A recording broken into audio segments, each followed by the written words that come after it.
My father raised his champagne glass, smiled at 87 people, and said, "Before we celebrate, let's all acknowledge the obvious. My son Adrian didn't pay for any of this. If Lena hadn't chosen to marry a charity case, we'd all be eating sheet cake in a parking lot." Nobody laughed right away. That was the worst part. You could hear forks hit plates, ice knocking against crystal. My fiancée Lena froze with her hand still wrapped around mine. Her mother looked like she'd been slapped. My father stood there in a navy suit, under the pendant lights I had paid for, holding a microphone I had rented, using my own engagement party to call me a failure. Then he smiled wider and made it worse. He said, "Some children build a legacy. Some children spend their lives borrowing one." And half the room turned to look at me, like they were waiting to see whether I'd crack. What nobody in that room knew was that by the end of that night, I had a signed contract in my inside jacket pocket that was about to make his little speech the most expensive mistake of his life. What my father also didn't know was that the career he'd spent 3 years mocking as tablecloth work had quietly put me in control of the one thing his favorite child would need more than air 6 months later.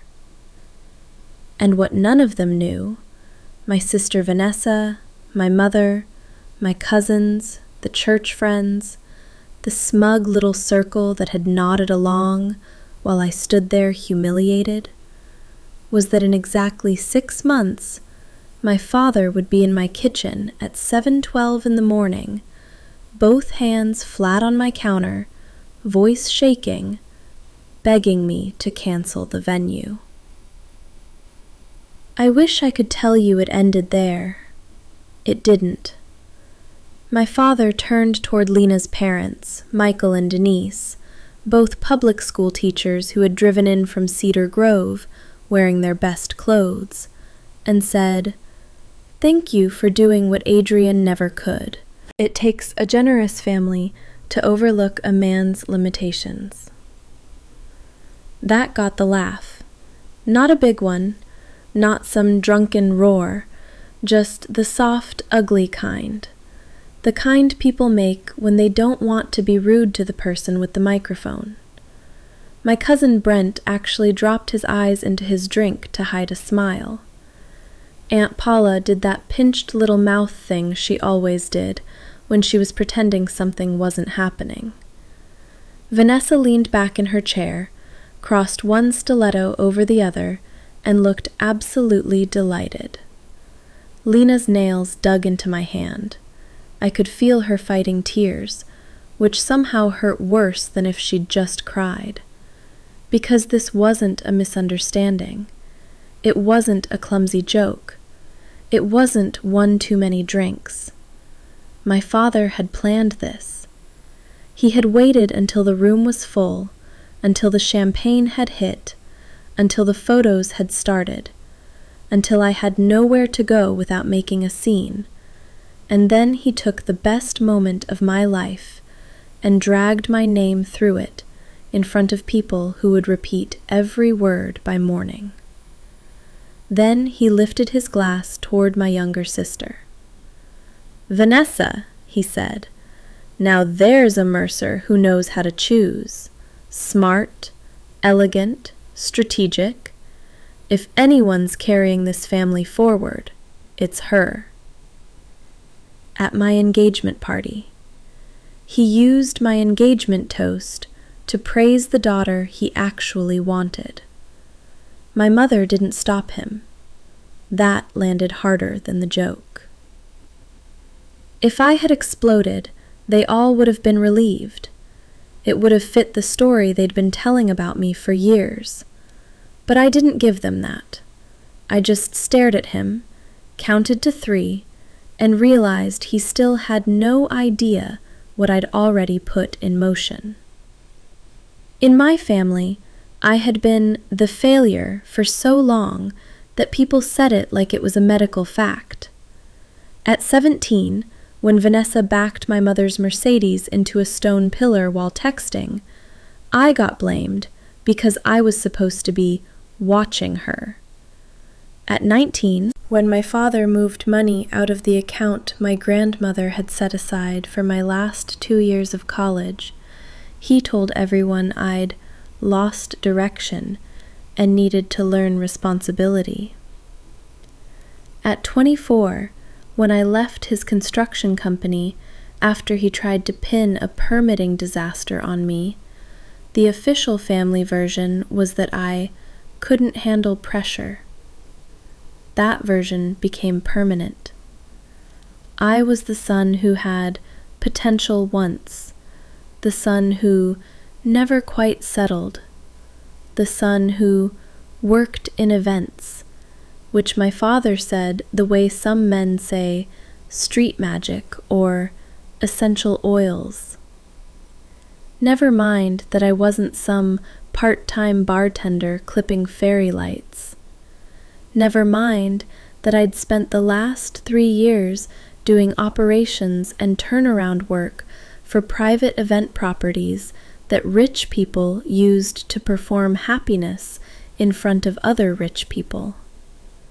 Never mind that venues like that lived or died on timing, logistics, vendor control, guest flow, insurance, staffing, and damage prevention. And I was very, very good at all of it. To my father, if it wasn't poured in concrete or stamped with the Mercer Homes logo, it didn't count. So he told people I floated. He told people Lena supported me. He told people I was creative, which in his mouth meant unreliable, decorative, temporary. And once enough people hear a lie often enough, they stop checking whether it makes sense. That was the family story. Vanessa was the future, and I was the cautionary tale. The truth was a lot less flattering to them. By the time of that engagement party, I was 34, debt-free, and 6 weeks away from finalizing an equity agreement with Stonebridge Conservatory, the most booked wedding venue in our county, a restored 19th century glass estate with white ironwork, formal gardens, a carriage house, and a wait list that stretched 15 months. Stonebridge wasn't just pretty, it was status. If you got married there, people assumed you'd made it. Old money loved it because it looked inherited. New money loved it because it photographed expensive. Influencer types loved it because the greenhouse ceiling turned sunset into gold. Vanessa had been reposting Stonebridge photos for almost a year, and while my father was publicly telling people I couldn't afford folding chairs, I was the one who had spent 8 months helping Stonebridge rebuild its booking system, tighten its vendor losses, restructure its staffing, and stop bleeding money every Saturday due to incompetent event sequencing. The owner, Mara Hale, didn't pay me in flattery. She paid me in access, authority, and eventually a minority stake. My father had no idea, because he had never asked what I actually did. He had only ever asked what he could call it to make it sound smaller.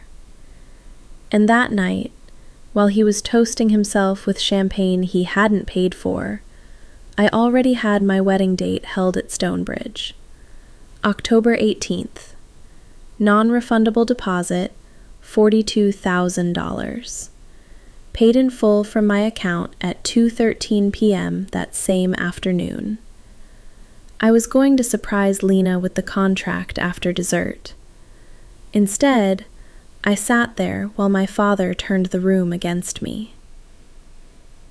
There are insults you forgive because they come from ignorance, and then there are insults that age into invoices. At 11:48 that night, while my father was still taking handshakes downstairs, my phone lit up with the first of 17 messages that would prove exactly who he thought I still was. I didn't make a scene at the party. That's the part people never expect when they hear this story. I didn't lunge for the microphone. I didn't throw my drink. I didn't deliver some movie monologue that silenced the room and made everyone clap. I stood up, kissed Lena on the forehead, thanked her parents for coming, and told the waiter to box our cake. That was it. I watched the confusion spread across the tables. People wanted a detonation. They wanted a son screaming at his father. They wanted something they could replay later, with their version already decided. I gave them stillness instead. That unsettled them more. My father kept smiling, but I saw the flicker in his jaw. He had expected me to behave exactly the way he always said I would. Too emotional, too unstable, too weak to absorb public humiliation without giving him the proof he wanted. I just said, "Enjoy the rest of the evening, Dad." Then Lena and I left. Outside, the air off the river was cold enough to sting. She didn't speak until we were halfway to the car. "Tell me you're not going to let that slide."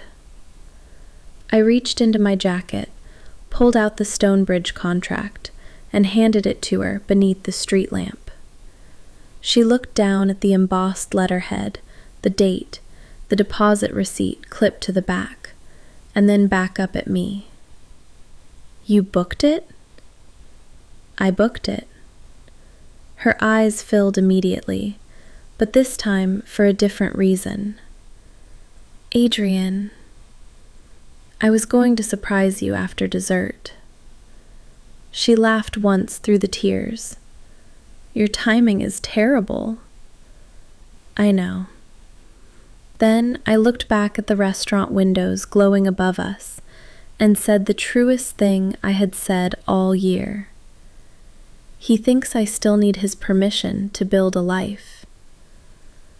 Lena folded the contract carefully, like it was something breakable. "What are you going to do?" "Nothing tonight." That answer scared even me, because I meant it. At 11:48 p.m., my father texted, "Don't be dramatic. People know I was joking." At 11:53, "Vanessa said Lena looked upset. Tell her to grow thicker skin if she's joining this family." At 12:01 a.m., "By the way, you should thank Michael properly for tonight. Men should acknowledge when another man covers what they can't."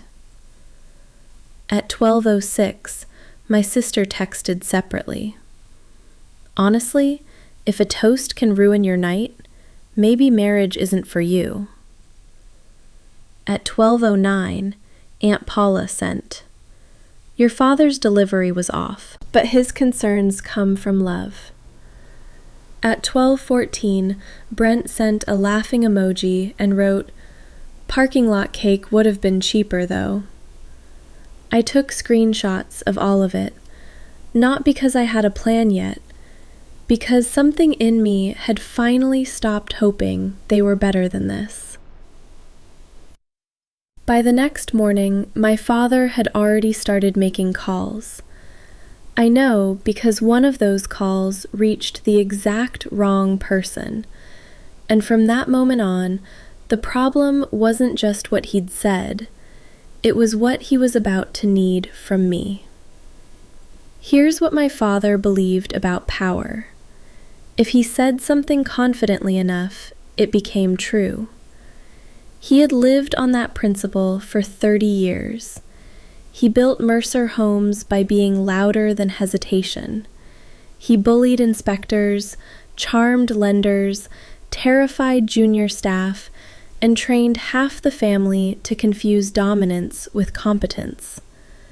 When he said I was drifting, people accepted that as fact. When he said Vanessa was the future, they nodded before asking, future of what? When he said he was protecting family interests, it usually meant he was moving money around without telling the people it belonged to. And because he wore expensive watches and gave loudly to church renovation funds, people called him a provider. I knew better.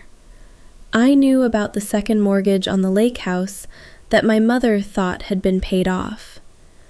I knew about the line of credit he reopened against the company 2 months after bragging that Mercer Homes was stronger than ever.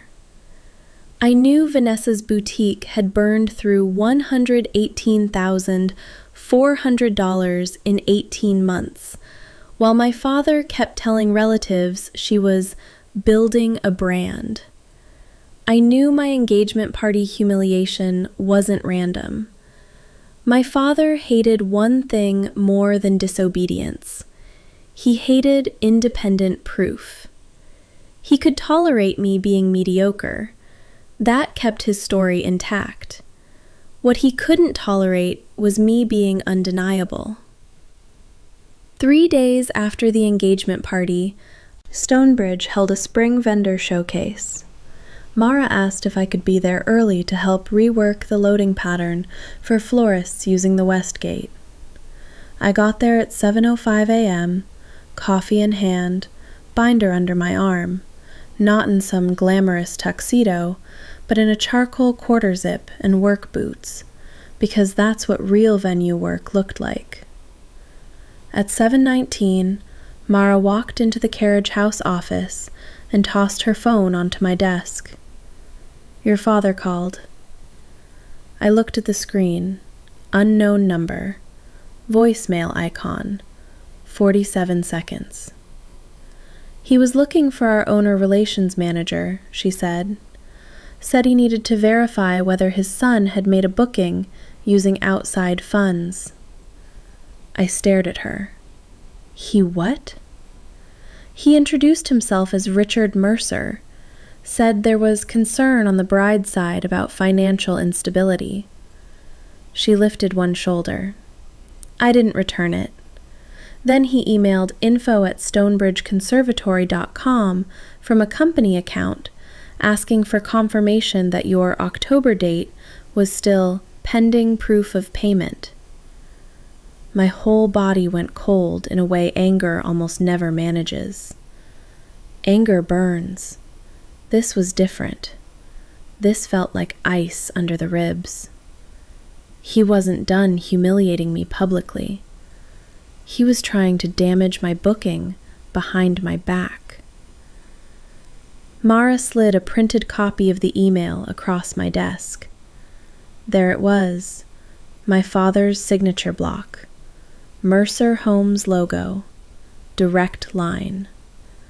The exact time sent, 7:02 a.m., as if he had woken up, rolled out of bed, and decided the first item of the day would be interfering with my wedding. I read the last line twice. Given Adrian's history, I would appreciate discretion before any irreversible commitments are made. My history. I actually laughed. Mara didn't. Do you want me to flag him? Not yet. She watched me carefully. You sure? Yeah. Because in that moment, I realized something valuable. My father still believed all doors opened inward if he leaned hard enough. He hadn't learned that some of them now opened for me. I didn't confront him then. I let him keep moving.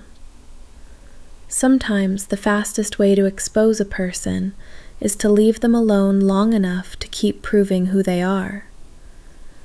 And my father, when unobserved, was a machine. For the next few months, I did exactly what they weren't expecting. I got quieter. Lena and I kept planning. Not loudly, not performatively, quietly. We met with caterers on Tuesdays. We chose linen shades at midnight from the couch. We argued lovingly over string quartet versus jazz trio and settled on both. We did our tasting in the Stonebridge greenhouse under hanging ferns while rain hit the glass overhead like fingertips. We picked smoked pear for the signature cocktail because it reminded Lena of the first winter we lived together, when our apartment heater broke and we drank cheap pear cider wrapped in blankets. We built something real while my family was still replaying the engagement party like they had won something. My father called twice a week for a while. I let it go to voicemail. My mother texted increasingly emotional things like, "He's old-fashioned, not evil." Vanessa posted vague captions about some people resenting excellence. Aunt Paula sent articles about family reconciliation. I answered almost none of it. Silence did something to them. It started as confidence on their end, then irritation, then curiosity, then, eventually, panic. Because when someone you've always controlled stops explaining themselves, your imagination starts doing terrible work. I still kept records. Every voicemail, every screenshot, every weird little accident. Like the Saturday I got an email from our florist asking whether we really wanted to reduce our arrangement budget, as discussed with Mr. Mercer. I had not discussed anything with anyone. Attached below was a forwarded message from my father's assistant saying I had approved a more modest floral direction due to financial constraints. Financial constraints. He was trying to edit my wedding behind the scenes. I called the florist immediately. She was mortified. She apologized 6 times and said she'd assumed he was paying. I asked her to forward everything. She did. Then there was the rehearsal dinner venue. My mother called Lena directly and suggested her parents host something simple at home instead of trying to keep up appearances. Then the tailor called to confirm whether I still wanted the second fitting because your father mentioned the suit budget might not hold.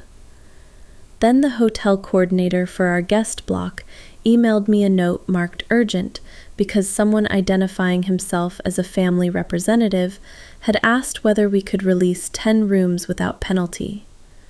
10 rooms. My father wasn't just insulting me anymore. He was trying to shrink my wedding one quiet phone call at a time. And every time he did it, another person sent me proof. But none of that, not the sabotage, not the lies, not the voicemails, made him panic. What made him panic was Vanessa getting engaged. Vanessa announced it on a Thursday night with a drone video. Of course she did. Tate Caldwell proposed on the balcony of the Whitmore Hotel downtown, with candles, violinists, and a 6-foot floral installation in pale blush roses. She posted the ring first, then the video, then a carousel of close-ups of herself, crying from angles that somehow looked professionally lit. By morning, my mother had sent the video to the family group chat 3 times. Our girl is marrying into such a wonderful family. The Caldwells mattered to my father. Gavin Caldwell was developing 2 mixed-use properties on the north end of the county, and my father had been circling him for months, trying to get Mercer Homes attached to the residential build. Tate's mother, Celeste, chaired boards, hosted museum dinners, and had the kind of smile people mistake for kindness right up until it ruins them. Vanessa wasn't just getting married, she was climbing. My father acted like he had personally engineered a merger. Then, 2 weeks later, I got the first call. 7:41 p.m. Dad. I answered because something in my gut told me not to ignore this one. His voice came through clipped and too casual. Need a quick answer from you. Okay. You're still holding October 18th at Stonebridge? Not a question. Yes. A pause, then, Vanessa needs that date. I actually leaned back and laughed once because the audacity was so clean. No apology for the party, no acknowledgement of the sabotage, no softening, straight to need. She doesn't need my date, I said. She wants my date. She and Tate have limited windows. His family has commitments. Stonebridge is the only venue Celeste will approve. Sounds stressful. Don't start. I could hear papers moving on his end. He was in his office. He always shuffled paper when he wanted to sound official. You and Lena can move your date. No. Adrian. No. You don't even know what Vanessa has writing on this. That got my attention. Not because of Vanessa, because of the wording. Writing on it. Not hoping for, not dreaming about, writing on it. Something bigger was attached. That was the first time I heard strain in his voice. Not anger, strain. Like he'd already promised something he did not actually control. And once I noticed that, the whole thing started to smell different. A week later, I found out why Stonebridge mattered so much. Not from my father, from Brent, of all people. He called me after his 3rd bourbon one Saturday night and said, "You didn't hear this from me, but Uncle Rich has been telling people Vanessa's wedding is basically a county event." What does that mean? It means Caldwell's bringing donors, developers, council people, the whole peacock parade. Your dad's been bragging that it'll cement the North End partnership. He's acting like if Vanessa marries into that family at Stonebridge, Mercer Homes becomes untouchable again. Untouchable again. There it was. This wasn't a father asking one child to sacrifice for another. This was a man who had tied his reputation, his deal flow, and probably some promises he shouldn't have made, to a venue date he thought he could take from the son he'd spent years weakening. I thanked Brent, hung up, and sat with that for a while. Then Lena came out of the bathroom in one of my shirts, towel drying her hair, and saw my face. "What happened?" I told her. She was quiet for about 5 seconds. Then she said, "So this isn't about Vanessa wanting a prettier staircase?" "No." "This is about your father thinking he can still move your life around to stage his." "Exactly." Lena walked over, took my phone out of my hand, set it face down, and looked at me with that clear, steady expression she used when she knew something mattered. "Then don't move."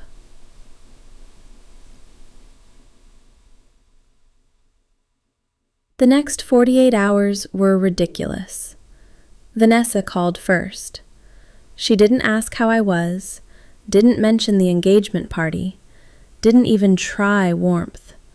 She went straight into performance. Adrian, can you not make this weird? I'm not the one calling for my sister's venue. It's one date. It's my date. You can postpone. We're not postponing. She exhaled dramatically, like I was making her carry the burden of my irrationality. Do you understand how embarrassing this is for me? I almost admired the symmetry. That word, embarrassing.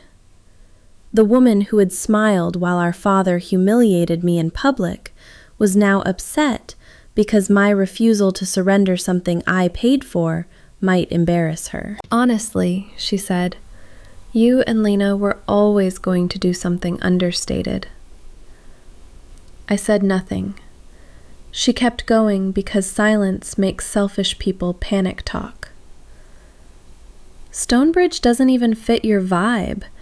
It's more elevated. It makes sense for Tate's family. My vibe, elevated. I looked over at our seating chart drafts spread across the dining table and smiled. Then you should find an elevated date that belongs to you. She hung up on me. At 10:04 p.m., my mother called, crying. At 10:31, Aunt Paula texted that I was fracturing the family over landscaping. At 11:09, my father left a voicemail saying, "You don't understand the world you're playing in." I saved that one separately. People think power announces itself with volume. Sometimes it announces itself with repetition. By the time my father had called Stonebridge for the 4th time, he still thought he was pressuring a booking desk. He had no idea he was building a harassment file on himself. The first real crack happened at Easter brunch. My mother insisted we come. Lena didn't want to. I didn't either. But I had reached the point where I wanted witnesses, so we went. 19 people. Too much perfume. Too many deviled eggs. The same oval dining table my father had dominated my whole life. Vanessa arrived 30 minutes late in cream silk and talked loudly about invitation paper before she even sat down. Nobody mentioned the venue for the first 20 minutes. That's how family ambushes work. They let the bread pass first. Then my father dabbed the corner of his mouth with a napkin, looked at me across the table, and said, "I think we should settle this now, before Adrian drags more outsiders into private family matters." Private family matters. He said that in front of Lena, in front of her parents, who he had invited specifically to weaponize family against them. In front of 2 cousins, my grandmother's sister and Vanessa's future mother-in-law, Celeste Caldwell, who had apparently joined because my mother wanted to blend the families. I looked at Celeste and realized immediately what this really was. My father wasn't just pressuring me, he was staging me. He wanted Celeste to see me as the unstable obstacle, the weak link, the reason the Stonebridge plan was stalled. He smiled at her and said, "Adrian has always struggled with timing." I actually felt Lena go still beside me. Then my father delivered the lie he thought would corner me. The truth is, we've all helped fund more of this wedding than Adrian admits, so it's difficult to watch him act territorial over a venue he didn't secure on his own. There it was. He said it clean, confident, and in public. And that confidence was exactly what ruined him. Because I had come prepared. I reached into the leather folder at my feet, took out 3 sheets of paper, and slid them across the table, one by one. Stonebridge deposit confirmation, $42,000, paid from my account. Harbor Room engagement party invoice, $8,460, paid from my account. Florist contract initial payment, paid from my account. The room went quiet in a way that felt very different from the engagement party. This wasn't shock mixed with pity. This was arithmetic. Celeste picked up the top page before my father could stop her. Her eyes moved once across the deposit line, then up to me. "Non-refundable?" she asked. "Yes." My father laughed too quickly. "That doesn't prove where the money came from." So I handed over the wire confirmation with my bank's letterhead. It had the timestamp, 2:13 p.m., the day of the engagement party. Lena's father, Michael, who had been silent for most of brunch out of sheer Midwestern politeness, finally spoke. "I'd appreciate," he said calmly, "never being thanked again for money I didn't spend." It was such a simple sentence, but it changed the air. Because now my father wasn't just lying about me, he'd been lying about another man to his face. Vanessa tried to jump in. "This is so tacky." "No," Lena said, and her voice was ice. "What's tacky is humiliating someone publicly and then trying to steal from them politely." Nobody reached for the potatoes after that. You'd think that would have ended it. It didn't. Exposure never cures entitlement. It only changes the tone. By Monday morning, my father stopped pretending this was about fairness and started treating it like a hostage negotiation. He came to my office 3 days later. Not my Stonebridge office, my city office, the smaller operation space I used for contracts, budget review, and vendor compliance when I wasn't on site. I knew he was coming because reception texted me at 9:06 a.m. "Your father is downstairs. He looks upset." He walked in without waiting, shut the door behind him, and stood there taking in the room like he resented every object in it.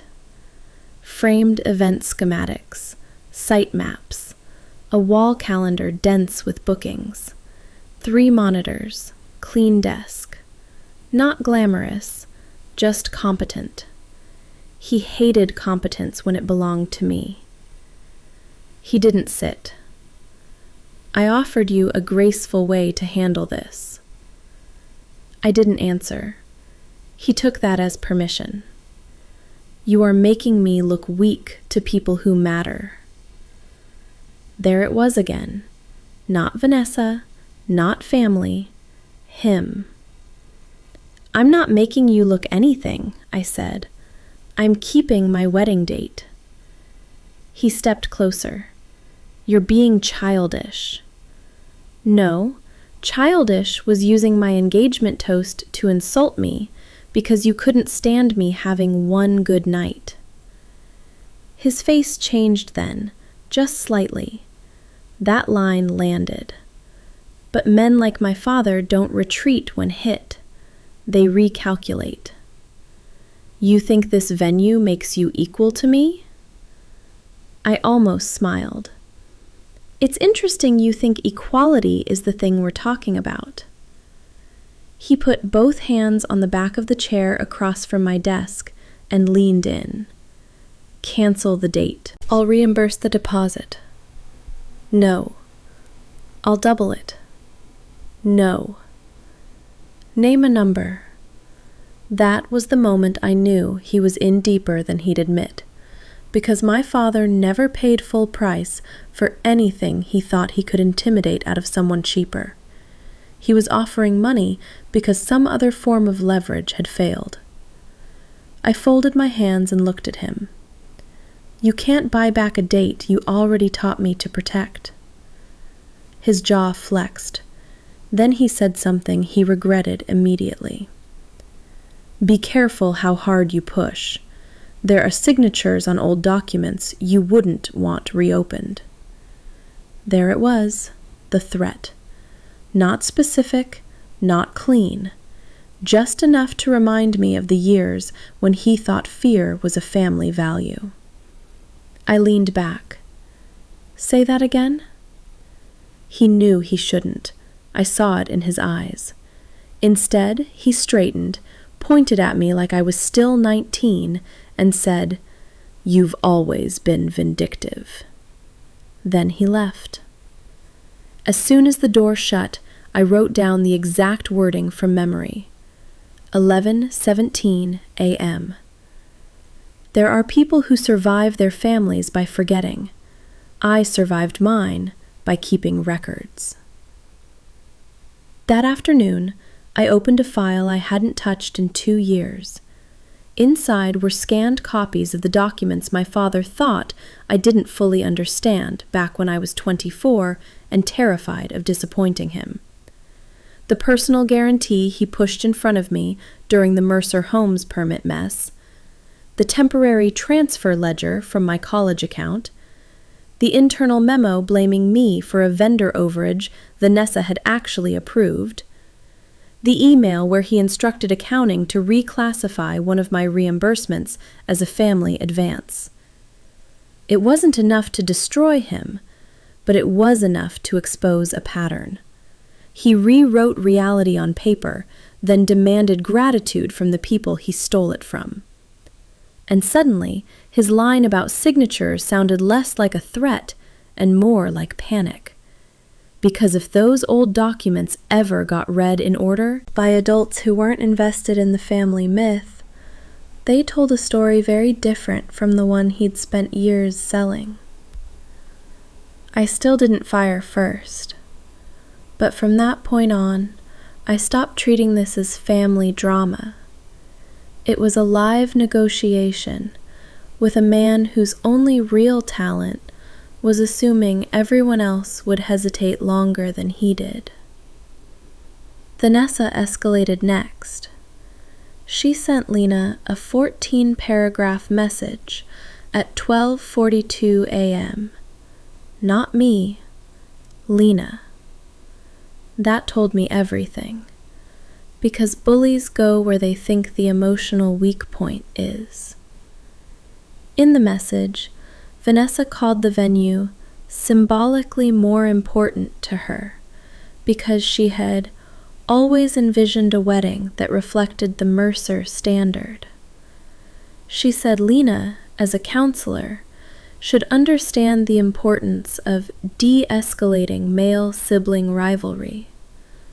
She offered to let us use her florist discount in exchange for gracious cooperation.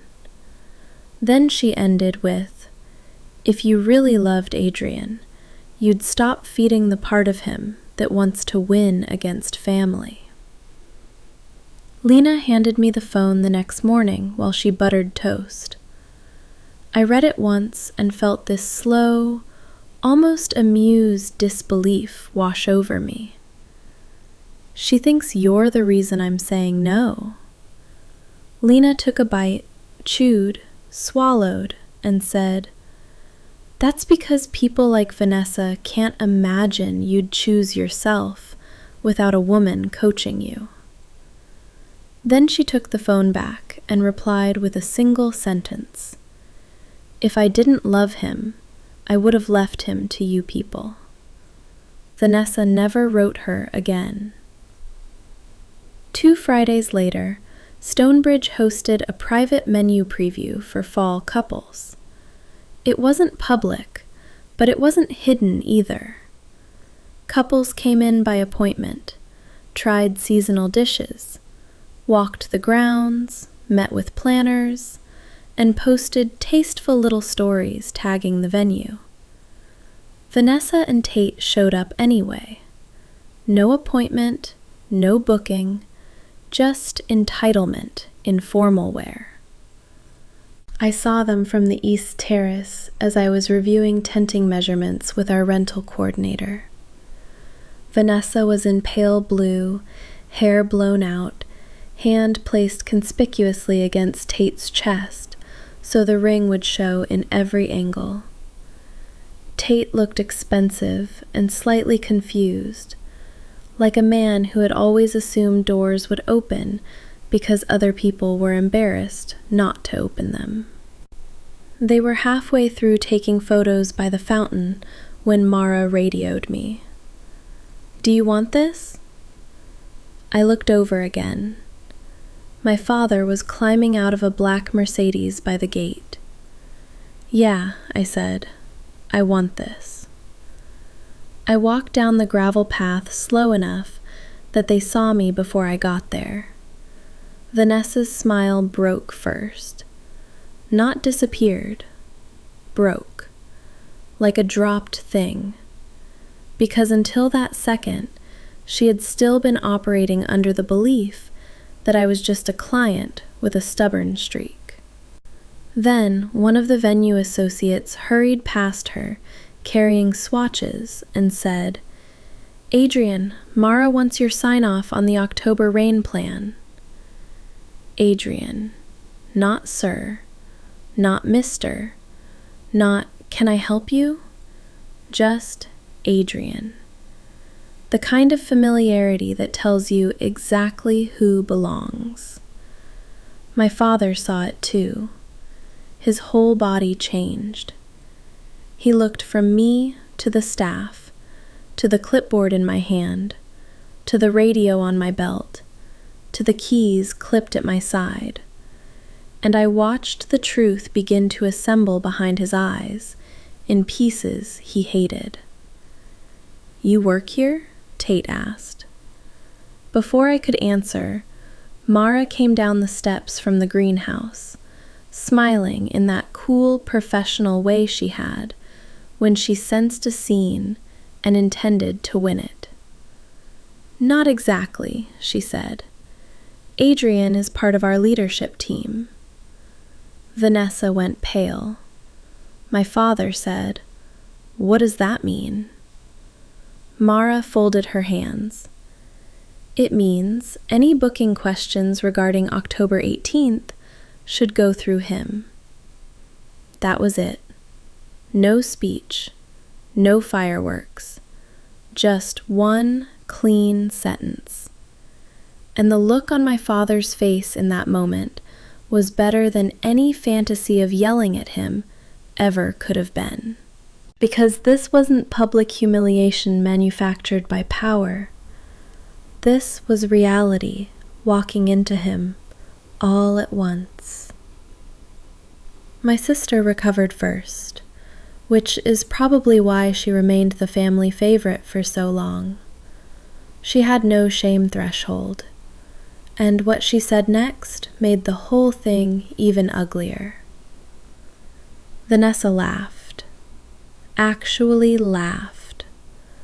Then she said, "Oh my God, so that's what this is. You're using your job to block me." "My wedding date blocks you," I said. "Not my job." "You could release it." "I could." "And you won't." "No." Tate looked between us like he was trying to calculate whether this was normal wealthy family dysfunction or the kind that ends up searchable. My father stepped in. "We need a private conversation." "No," I said. The word hit him harder now than it had on the phone, because now he understood something he had never had to face before. I had a door he couldn't force. He lowered his voice anyway. "You are jeopardizing your sister's future over a grudge." I looked at Vanessa, standing on my venue's gravel in designer shoes she probably couldn't walk 2 blocks in, and then at my father, who had once turned my own engagement party into a referendum on my worth. "This isn't a grudge," I said. "This is a boundary with catering." Mara turned away to hide a smile. Tate did not hide his. Vanessa saw that and snapped. She took one angry step toward me and hissed, "You think this makes you powerful?" I glanced toward the greenhouse, where Lena was inside with our planner reviewing table layouts, then back at my sister. "No," I said.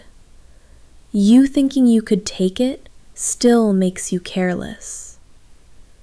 She started to say something else, but Celeste Caldwell arrived before she could. Of course she did. Black dress, pearl earrings, the kind of entrance that made even confident people stand straighter. She looked from Vanessa to my father to me, then to Mara. "Have I walked into a problem?" Nobody answered fast enough, so Mara did. "There appears to be some confusion over an unavailable date." Celeste's eyes narrowed just slightly, not at me, at my father, and I knew right then this had started costing him in the only currency he really respected: external perception. My father tried one last lie on the terrace. He put on the same warm, practiced tone he used at church fundraisers and said, "It's just a small family scheduling issue. Adrian doesn't always separate emotion from logistics." I pulled my phone out, opened the screenshots folder, and handed it directly to Celeste. I didn't say a word. She read the first message, then the second, then the email where my father asked Stonebridge to question my payment, then the florist interference, then the hotel rooms. She looked up at him, very, very slowly. "Richard," she said, "you told us the venue was essentially secured." He opened his mouth. She raised one finger. He stopped. That might have been the first time in my life I saw someone interrupt him and survive it. Then she handed the phone back to me and said, "I don't involve myself in sibling disputes, but misrepresentation in event planning creates reputational complications." Only Celeste Caldwell could make the word humiliation sound like a legal category. Tate was staring at Vanessa now, not with anger yet, but with the beginning of adult doubt. That look alone was worth the drive-in. If my father had backed off then, maybe he would have kept some dignity. But men who build themselves on being obeyed don't know how to stop when refusal finally arrives. They only know how to push harder, even if pushing turns a private loss into a public one.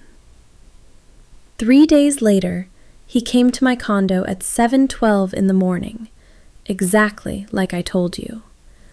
I opened the door in a t-shirt and sweatpants, and there he was in a wrinkled charcoal suit with no tie, like he'd either dressed in a hurry or slept badly in it. My father was a man who ironed even his casual shirts. Seeing him rumpled felt unnatural, like spotting damage on a statue. He didn't ask to come in, he just said, "Please." That word on his face looked wrong. I let him in because I wanted to see what desperation did to him up close. He stood in my kitchen, both hands on the quartz counter, and looked around at the life he'd spent years minimizing. The framed travel photo by the window, Lena's mug in the drying rack, the guest address envelopes stacked neatly by the fruit bowl, the quiet competence of an adult home built without him. When he spoke, the anger was gone. That was almost worse. Cancel the venue. Just like that. Not release the date, not work something out. Cancel the venue. He said it like the whole thing needed to vanish so he didn't have to feel what it meant. No. He shut his eyes briefly, then opened them and tried a different face. I'm asking you as your father. You use that title pretty loosely at my engagement party. Adrian. No. He inhaled hard through his nose. Invitations are already in motion. Then you should have booked before printing. There are people involved you don't understand. There was that line again. The world, the people. The implication that I was still some outsider wandering among structures he understood better. I leaned against the counter opposite him. Do you want to know what I understand? He didn't answer. I understand you told a room full of people I couldn't pay for my own life.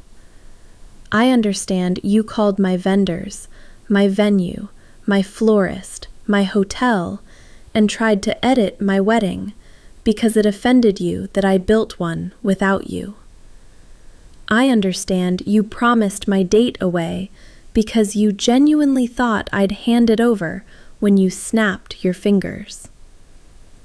His mouth tightened. This isn't punishment, he said. It's practicality. I laughed. I couldn't help it. Practicality would have been not humiliating the one person you might need later. That landed. He stared at the counter for a second, then said the sentence I think he hated most in the entire story. What do you want? There it was. Not what's fair, not what's right. What do you want? Because in his mind, everyone has a price. Everyone is just waiting to become a transaction. I looked at him for a long moment. Then I said, I want the date I paid for. His face hardened again, because in a way, that answer was worse than any number. It meant I wasn't bargaining. It meant he wasn't negotiating from power. It meant no amount of money, guilt, inheritance theater, or paternal gravity could convert this back into the kind of game he knew how to win. He left without yelling. That's how I knew he was truly scared. But fear made him sloppy, and sloppy men leave fingerprints everywhere. At 9:26 that same morning, Stonebridge Security forwarded me gate footage from the previous night. My father had shown up after hours. Not during business, not during open office time, after hours. He stood at the locked side entrance with Vanessa, trying to get a maintenance worker to let them in for a quick tour. When that failed, Vanessa called someone. I later learned it was Tate, and loudly said, "My brother thinks he owns the place now."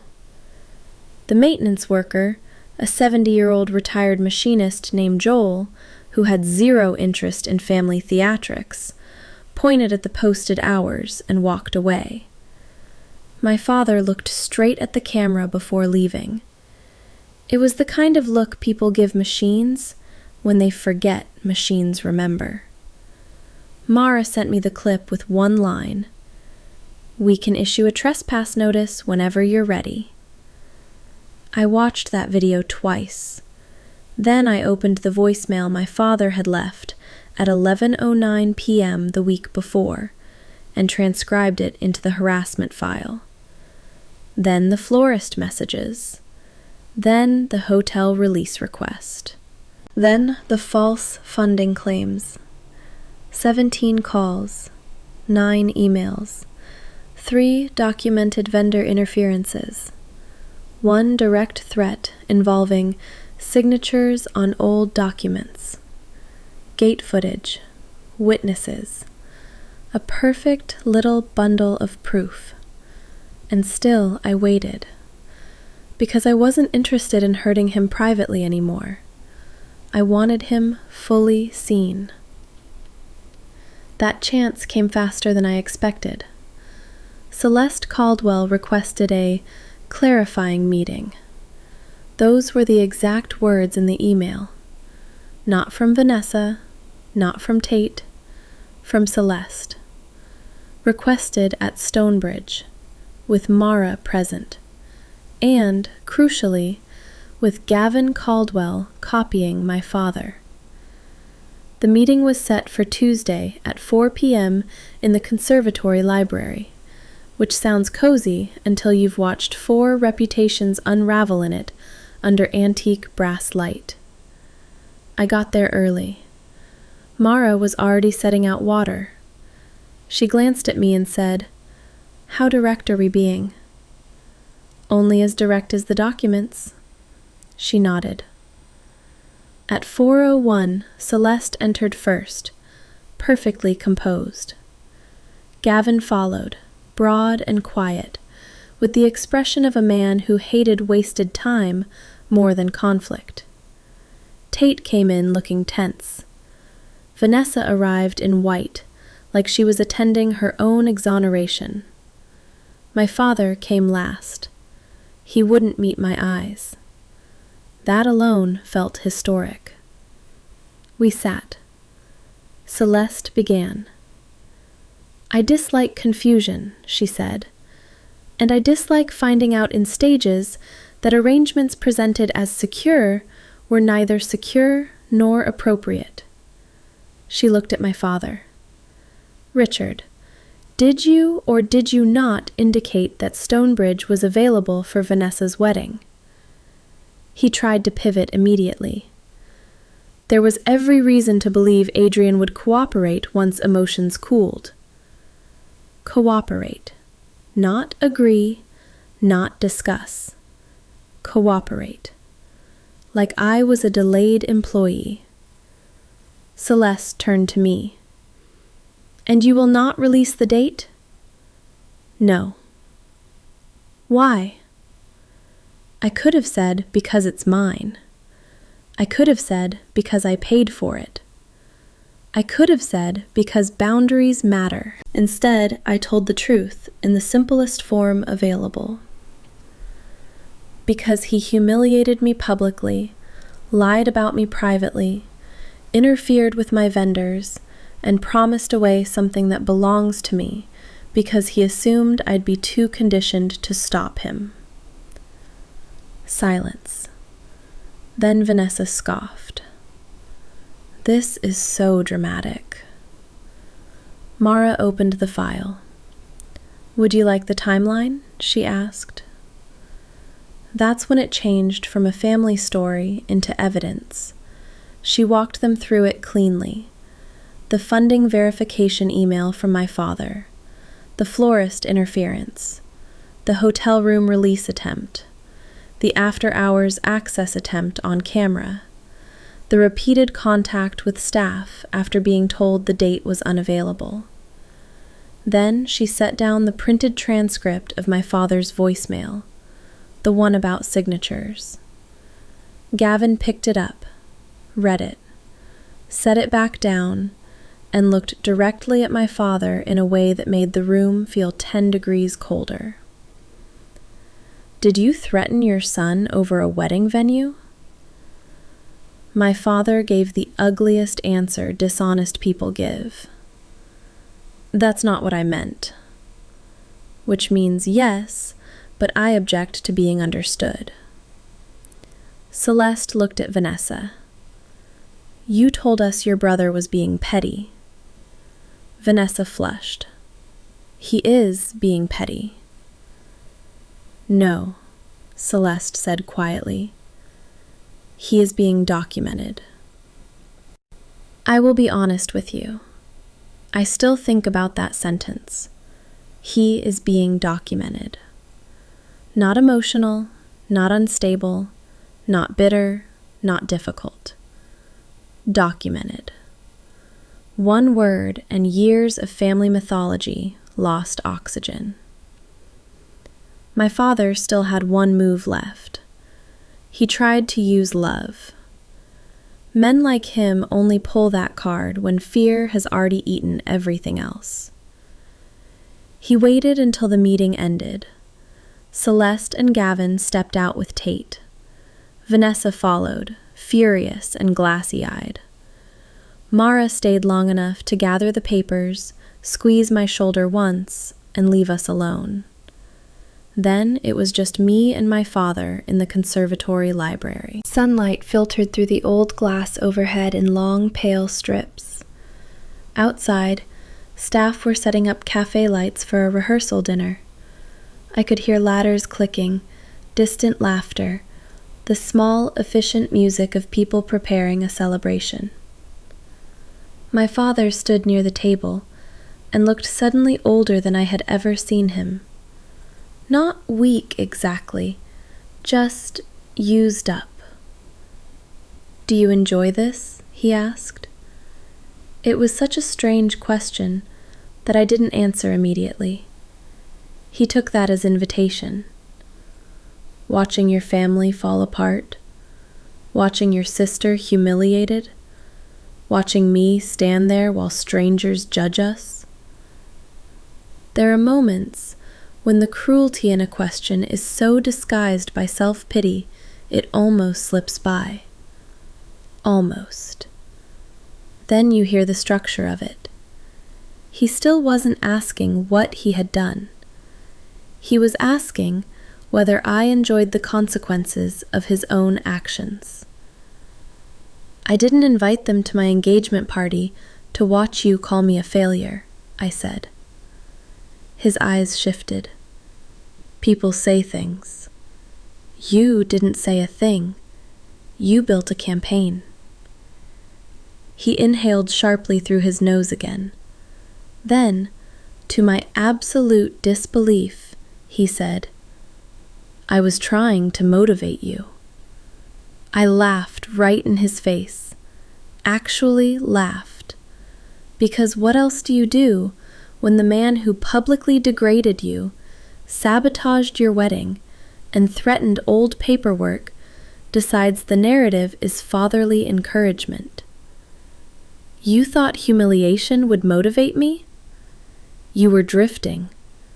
No, I said. I was leaving your orbit.